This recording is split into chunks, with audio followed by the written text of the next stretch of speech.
Welcome back to another World History Lecture. We are going to be looking at the Latin American empires, or you might call these the pre-Columbian empires of the Maya, Aztec, and Inca. Some key terms here that you should know that you're going to want to write down are a city-state, which I believe we've seen before when we went back to Mesopotamia, but I want to make sure we got it down again. And that is a city that controls its surrounding territory and is independent from other cities, so it's not controlled by anyone else. Disunity is conflict between different groups or within a group. Latin America is going to be everywhere south of Mexico, and this is also going to include the Caribbean. The reason why it's called Latin America is because most of the languages that people are speaking are based on the Romance languages, or based on Latin and the Romance languages. So there you got French, but mostly it's Spanish and Portuguese are the two primary languages, but there is some French there. Maize is the same thing as corn. Mesoamerica is similar to Latin America, but it is not all of Latin America. It is just one portion. It's kind of Central America. It would include Mexico going down to Panama. A terrace is a flat area of land. Usually it's made on a slope, and it's you kind of build walls up, and then you put a lot of dirt in there, and you now have a flat area that you can farm or build houses on or whatever. And then a tribute is a tax on a conquered people. So those are some of the key terms. If you didn't have enough time to write all that stuff down, then please pause the video and get those down. Otherwise, you can jump with me to the next slide here. So the Maya are the first one we're going to talk about. They're the eldest of these, and they're a group that will disappear, but they also don't disappear as a group of people, as an ethnic group and stuff like that. But as a civilization, the classical Maya will disappear. But that's what we're going to focus on, is what the classical Maya were like. So they were based out of the Yucatan Peninsula, or Yucatan. They were a bunch of independent city-states primarily, and they were led by Mayan kings who were also the religious leaders. Each city would have their own kind of gods that they tailor things to, but they all have kind of a similar religion in mind that is polytheistic. They got similar gods in their pantheon, which is very much like if we talk about ancient Greece. Ancient Greece with their pantheon of Zeus and Hephaestus and Artemis and Athena and Ares and whatnot. So they're kind of similar to that, and also Greece was a bunch of city-states. So you've got that polytheism going around. One major difference between, though, Greece and the Maya is that the Greeks didn't really do human sacrifice, whereas this is a regular thing in Mayan society. Their successors, or eventual successors, I should say, the Aztecs will take this to a whole other level, but they have that going on. They also would build giant step pyramids, which we'll see some pictures of here in the next slide, or in two slides, but we'll see kind of how big the pyramids were, but they made giant step pyramids. They also played a ball game that was common, and that will become a common thing of most Mesoamerican societies, where the goal is to get a rubber ball through a hoop on the side of a wall. So that was a common thing. There's debate about what happened with the game, if it was just for fun, if it determined who got sacrificed or who didn't get sacrificed. There are some interesting theories on that. We're not going to dive all into that, but there is that. And the really kind of super important stuff here is they had a highly developed math and science system. They'd created the number 0, which they're one of two civilizations to do that. You've got the Mayan, and then you got the Indians, who then, with India creating 0, that gets shared with everyone else in Eurasia and Africa. So they create 0. That allows them to do a super accurate calendar, that allows them to do super accurate astronomical projections and being able to predict when eclipses and stuff like that are going to happen. As well, they have a hieroglyphic writing system that allows them to communicate all this and keep this down for a eternity. And that's how we still have their calendar today, which freaked people out, because people are like, oh, it ends in 2012 and it's going to be the end of the world. And well, look at this, we're 9 years later and still here just fine. So the economy for the Mayan is based on agriculture. It is all based around farming and trading. Each of those city-states would produce their own crops to feed themselves, but also have some unique materials in that area to then trade with the other cities. The main crops that are grown are going to be maize, beans, and squash, and also with that squash are pumpkins. They Those three work together really well. The maize grows up. It uses a lot of nitrogen, and so it needs beans. The beans grow up the maize as a support, as well as they give more nitrogen to the maize to keep it going. And squashes and pumpkins will cover the ground and keep it moist and stuff like that. So you've got that. You also have chili peppers. You have tomatoes. And all these things help the Mayans thrive. And their farming was probably top notch. They caused a lot of deforestation in the area because they cut down a lot of the rainforest to then grow more crops.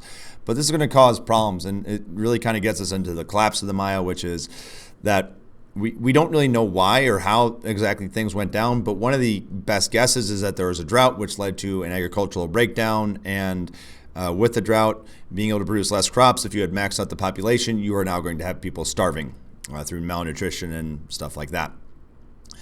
That's then going to lead to more conflict between the Mayan states because each of them are going to be fighting to get more land in or to get more of the resources they need to survive and keep their people from starving. And so that kind of is most likely why things collapsed. The Mayan people didn't disappear, though. Like I mentioned earlier, they just kind of get into smaller civilizations. You just don't see them make any super large civilizations or lots of big cities. This was a trend during the classical Maya that then doesn't repeat. And you can see in the pictures that we have here, that's one of the step pyramids there, kind of buried in the forest. And you can see how the trees are growing all throughout the abandoned buildings and whatnot. And it's actually really tough to see where the old major cities were because they're all covered by forest. Nowadays, we're finding more and more because we have new technology like LiDAR that allows us to send lasers and radio waves down to read what's going on with the topography there and be able to uncover buildings and stuff like that. The next empire is the Aztecs. They are in Mexico, a little bit further north than the Yucatan, and they're going to be the last major empire before the Spanish come in. They were led by an emperor, and their capital was in Tenochtitlan, but there are other cities in the area that they also ran or were the heads of, and they let them kind of do what they wanted to do, but everyone had to kind of bow down and worship the emperor, not necessarily worship him, but he was also the religious leader. The conquered people had to pay tribute, though. This came in the form of raw materials and food, military supplies, but most importantly was really the human sacrifices because the Aztecs needed a lot of people to sacrifice. One sacrifice they made every day was to their sun god, and they needed to do that to keep him alive so that the next day the sun would rise. So you have a lot of sacrificing going on. This is going to upset a lot of the tribes because they don't want to see their people go and get sacrificed. So it's going to lead to some tensions. But these gods or the sacrifices are all in their minds a needed thing, a needed necessary evil, you could say, because without it, those gods are going to die. And if the gods die, then they aren't in good shape. So their religion is based on a lot of sacrifices. Mainly it's ripping out the heart and putting that in an altar for the god to get the blood from it, because that was looked at as the nourishing part. Social systems are going to rank the priests and the nobles, really the ones running the cities, as the highest members, with the emperor being at the super top of that. Then you got merchants, artisans, and warriors, who are kind of the skilled people that do things. Then you got your more commoners of farmers, fishermen, all that stuff that are independent. And then you've got some people that are kind of slaves as serfs working the land. And then you got your lowest of the low, the slaves, who are prisoners of war and criminals and stuff like that. Those last ones there in the slave category are most likely going to be sacrificed at some point in their life to the gods.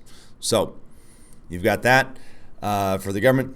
The economy is based around farming again. One unique thing they do with their farming is because their capital is on a lake, Lake Texcoco. They will do something called make something called chinapas, which help fight the idea, the issue of the drought that the Mayans faced at the end of their time. And what they do is they make these beds or baskets of reeds, out of reeds and sticks and stuff like that. They then put a bunch of mud in them and stick them in the water, and they will float. And then they can walk on top of them and grow crops on them. And so that's what they do. You can see the diagram on the bottom right there showing that. And you can grow your maize, beans, corn. Cocoa is maybe a little bit tougher because that comes in a tree, but cocoa is a big thing. Their hot chocolate that they make, since we're kind of in winter times here in Iowa, is much different than our hot chocolate is today. Our hot chocolate has a ton of sugar and stuff like that. Sugar was not a crop that they had. And so what they did is they put like some cinnamon and some other spices in it. You can see chili powder was a part of it, and they would drink that as a drink. So much different than our very sugary, marshmallowy cocoa drinks. And they also did a lot of trade. Merchants were used not only for trade, but also as actually spies by the government, in that they would be able to go to a region, see what they had, and go like, oh, this is a good area that you should go and conquer, or maybe it's not worthwhile to go and conquer there. Now, the Aztecs die or fall out because of the conquest by the Spaniards. That is led by a guy named Hernan Cortez. He will take the city of Tenochtitlan. He will kill Montezuma. He will get allies from the conquered tribes to help push against it, and eventually win and defeat them and create a new colony there that'll become New Spain. One thing that also should be mentioned here is there's some arguments about whether Cortez was viewed as a god by the Aztecs or not. There are some people that will argue that he was viewed as Quetzalcoatl, in that there was an idea that Quetzalcoatl was going to come back to the Aztecs at the time that Cortez shows up, and he's going to come on a floating mountain. And you could argue a floating mountain looks kind of like one of the giant ships that the Spaniards would have gone to shore in. So there's some of that stuff possibly in it, but there's also arguments nowadays that was less of an issue. But earlier on, when I was going through school and stuff like that, it was argued a lot more that way. The other thing that came with this conquest is a massive outbreak of disease, with the main one being smallpox and like influenza types that absolutely decimated the population because the Aztecs didn't have any immunity. The American Indians hadn't experienced smallpox or any of these diseases, and so they died pretty quickly from them. And in some areas, you have 90% of the people dying. Whereas the Europeans, yeah, they get affected by diseases, but not as many will die. So that's the fall of the Aztecs. Last civilization we're looking at is the Incas. The Incas are based out of the Andes. That's the mountain range here on the western side of South America. And they are a very young empire.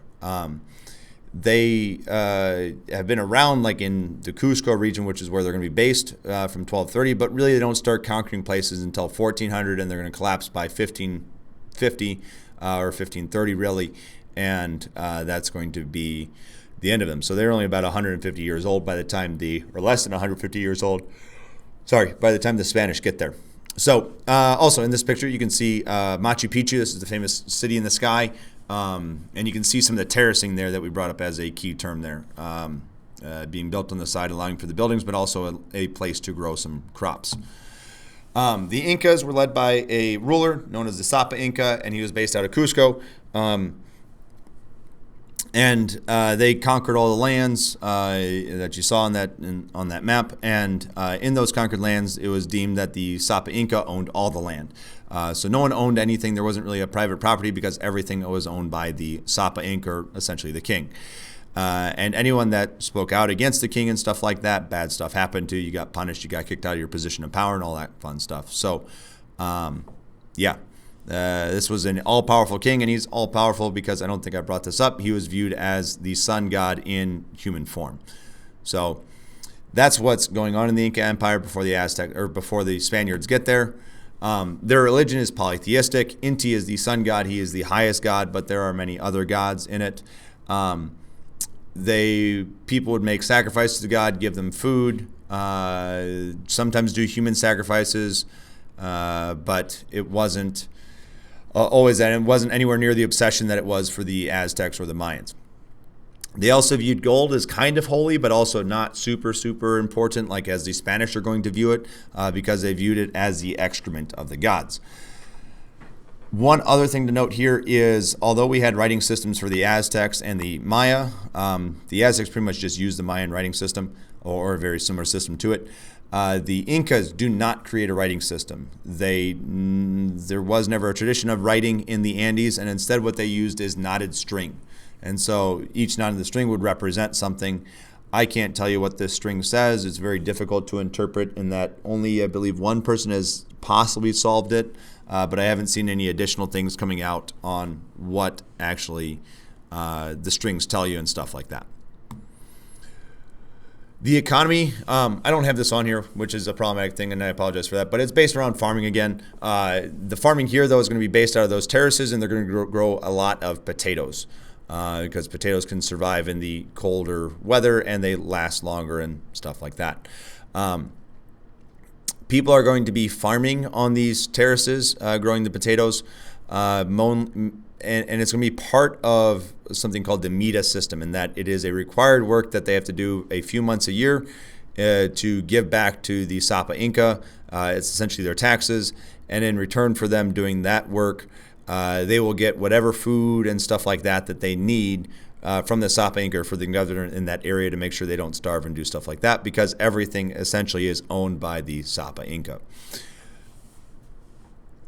So how did they collapse? Well, it's pretty much the exact same as we saw with the Aztecs. The only thing that changes is instead of it being Hernan Cortez, it's a guy named Francisco Pizarro.